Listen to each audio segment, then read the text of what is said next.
Jeremie Charron is traveling with the Prime Minister. And Jeremie, what exactly are the goals of this trip for the Prime Minister in the United Kingdom?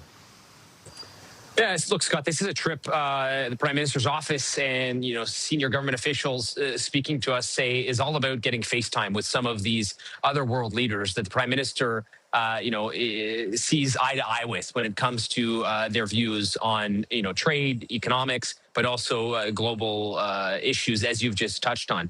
So this is really being framed as an opportunity to spend time in person with a lot of these progressive world leaders with whom Prime Minister Mark Carney has a lot in common, to try and build on some of the relationships that already exist. For example, with the UK, building on the trade and economic partnership that already exists between the two countries, but also, as you've touched on defense and security. We know that this morning during that bilateral meeting, you're looking at the shots of it right now.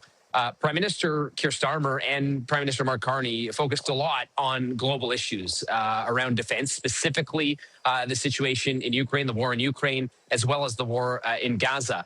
They're two global issues that both Canada and the UK believe they can play a key role in terms of progressing towards lasting peace, both in the Middle East and in Europe.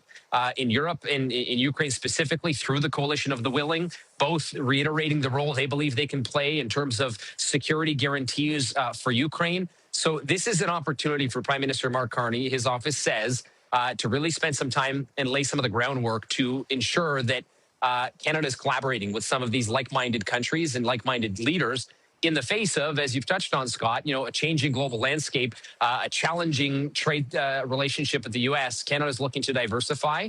And this is being billed as kind of some of the necessary groundwork to ensure that those relationships can continue to build through the future.